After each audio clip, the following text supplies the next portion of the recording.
नमस्कार. शासन निर्णय या युट्यूब चॅनल सरांचं खूप खूप स्वागत आहे. तर आताच्या घडीची सर्वात मोठी ब्रेकिंग न्यूज म्हणजे सरकारी कर्मचारी 18 महिने महागाई भत्ता थकबाकीबाबत आताच्या घडीची सर्वात मोठी बातमी.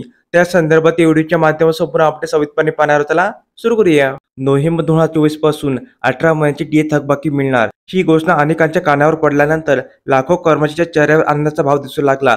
कोरोना महामारीच्या काळात डीए काढणे थांबवण्यात आल्यामुळे ही थकबाकी जमा झाली होती. आता केंद्र सरकारने या थकबाकीची देयकासाठी तरतूद करण्याचा निर्णय घेतला आहे. या महत्त्वपूर्ण घोषणेने लाखो कर्मचारी आणि पेन्शनधारकांना वाट पाहत असलेल्यांना मोठा दिलासा मिळणार आहे. महागाईच्या संदर्भात खास महत्त्वाची कोविड-19 महामारीच्या काळात मिळणारे वेतन कर्मचाऱ्यांना महागाईचा सामना करणे कठीण झाले होते.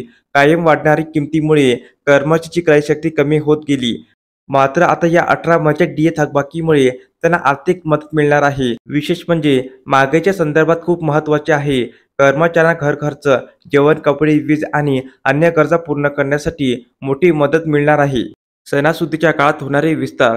नोव्हेंबर ते डिसेंबर हा काळ अनेकांना सणासुदीचा असतो. दिवाळी, गुढीपाडवा, नववर्ष इत्यादी या काळात कर्मचाऱ्याचा खर्च वाढतो. त्याच्या कुटुंबासमेत सण साजरा करण्यासाठी, नवीन कपडे घेण्यासाठी, गिफ्ट खरेदी करण्यासाठी आणि अर्ज खर्च करण्यासाठी पैशाची आवश्यकता असते. अशा परिस्थितीत या डीए थकबाकीच्या वाढीमुळे कर्मचाऱ्यांचा सणासुदीचा खर्च करण्याची क्षमता वाढणार आहे. अर्थव्यवस्थेला गती मिळण्यासाठी या डीए थकबाकीमुळे केंद्रीय कर्मचाऱ्यांच्या हातात मोठी रक्कम जाणार आहे. त्यामुळे त्यांच्या खर्चाच्या आणि क्रयशक्तीच्या क्षमतेत वाढ होईल. या वाढत्या महागाईमुळे अर्थव्यवस्थेला गती मिळण्याची शक्यता व्यक्त करण्यात आली आहे.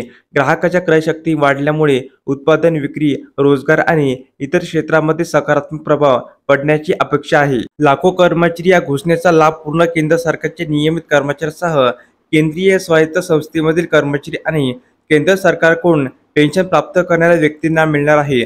सुमारे 48 लाख कर्मचारी आणि 68 लाख पेन्शनधारकांना या डीए थकबाकीचा लाभ मिळणार आहे. एका अंदाजानुसार 18 महिन्याची ही थकबाकी भरल्याने सरकारवर सुमारे 34,000 कोटी रुपयाचा बोजा पडणार आहे. मात्र या मोठ्या ठेवीमुळे कर्मचाऱ्यांच्या खिशात पैसे येत असल्याने अर्थव्यवस्थेला चालना मिळण्याची अपेक्षा आहे. तर काय करण्याची गरज आहे? या डीए थकबाकी मिळण्यासाठी कर्मचाऱ्यांना किंवा पेन्शनधारकांना विशेष काय करावे लागणार नाही.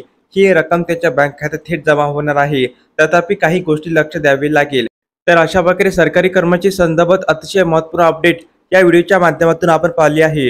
जर हा व्हिडिओ आपल्यास आवडला असेल तर चॅनलला नक्की सबस्क्राईब करा, लाईक करा, कमेंट करा आणि अशाच नवनवीन अपडेट मिळण्यासाठी शासन जी या यूट्यूब चॅनलला सबस्क्राईब करायला अजिबात विसरू नका. धन्यवाद.